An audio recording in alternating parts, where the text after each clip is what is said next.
when I see a symposium like this, I see it as a point of organizing thoughts. All the discussions here, from the beginning of this symposium up to now, we seem to be talking about that diagonal. Some people are concerned about what is being emitted through the mouth back to the environment. Others are concerned about what is entering through the mouth. For me, I'm concerned about what is exiting through the anus and the relationship between the soil and that dung.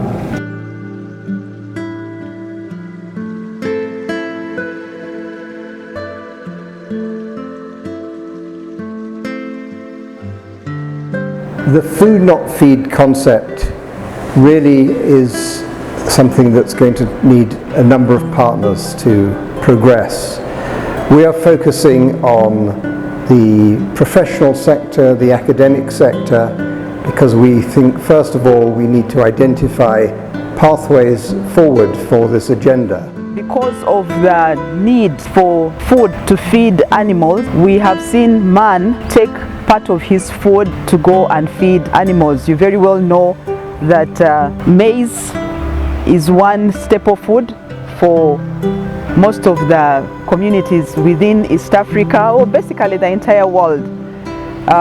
Whenever there is any scarcity of food, maize is one thing that is considered.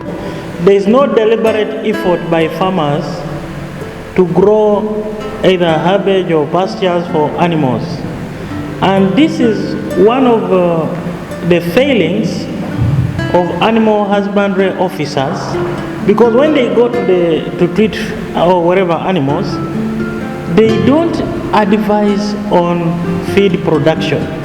Now that we know that all land, all farms are producing food for all of us, the logic should be production of food of animal origin and food of plant origin. So when we are using the land, it is about producing food for the people. If we are using the land and we lose out that thinking and we simply say we are producing feed for the animal, we forget that that animal will end up on the table of the human. So what drives your production? What drives the use of the land? Is it to produce feed for the animal, or is it to produce food for the human? Overall, it is to produce food. So when you are producing the cow, you are producing the chicken, you are producing it as a food for the human. And that is a new thinking, that don't think about using the land to produce the feed for the animal, but use the land to produce food for the human. Even when you are producing the animal, it should be for the human. And therefore, take into consider the efficiency, the effectiveness, and the stability, how many people you support.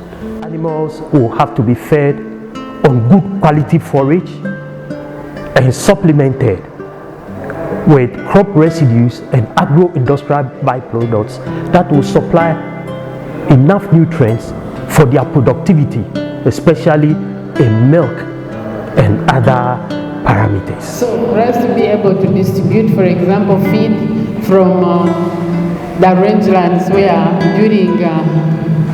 the biomass is dominant to Karamoja, we need technologies that can package that feed. We need technologies that can dry it so that we increase its perishability. The science that we fund as science, technology and innovation is geared towards productivity. Not only products, but enterprises.